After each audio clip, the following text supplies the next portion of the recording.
There are only so many times I can hear that coming out will solve all my problems. Like saying the words "I'm gay" to the entire world will somehow give me unicorn powers and I'll start fighting rainbows and scoring on the ice.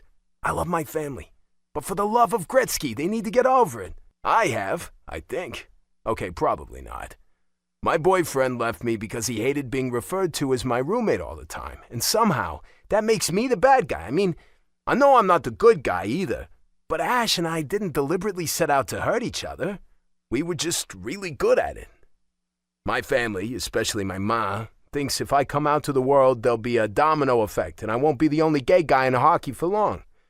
There's more chance of me fighting rainbows. It didn't happen when Matt Jackson came out in the NFL a few months ago, and I have no delusion it'll happen for hockey when my time comes.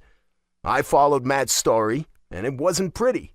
The NHL was one of the first leagues to support LGBTQ players with their You Can Play project, and yet not a single player has creaked open the closet door.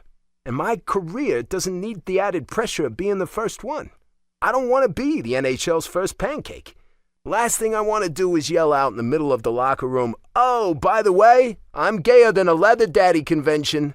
No matter how many times I say I need to be in a good place before bringing shit on my career, it all falls on deaf ears when it comes to my family and Ash.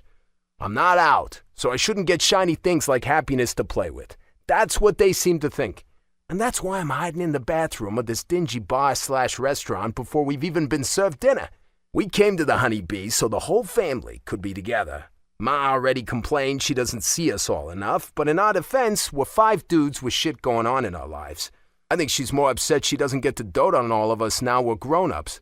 And by dote on, I mean butt in. She's a meddler through and through, but I get the brunt of it. I'm a baby, the youngest, and also the gayest. My whole family has been overprotective of me ever since my mom outed me to myself when I was 15. Yup, that happened because Ma knows everything, apparently.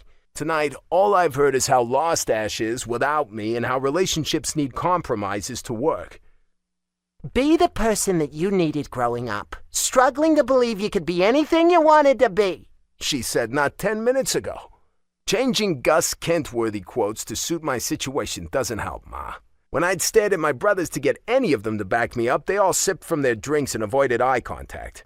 Dad grunted and nodded, but didn't take sides. Switzerland-loving asshole.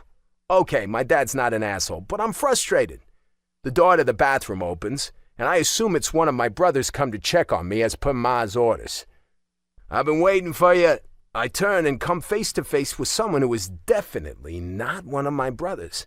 This guy, who is the spitting image of a blonde Superman, even down to the wild curl across his forehead and an adorable chin dimple, stares at me with wide, pale blue eyes. He's smaller than me, but still probably 6 foot easy. My gaze travels down his slim build, and when I meet his eyes again, I replay my words and take in our location, a gay-friendly hangout in the South End, and I think I might have just come on to someone for the first time since Ash and I split. Unintentionally, but still.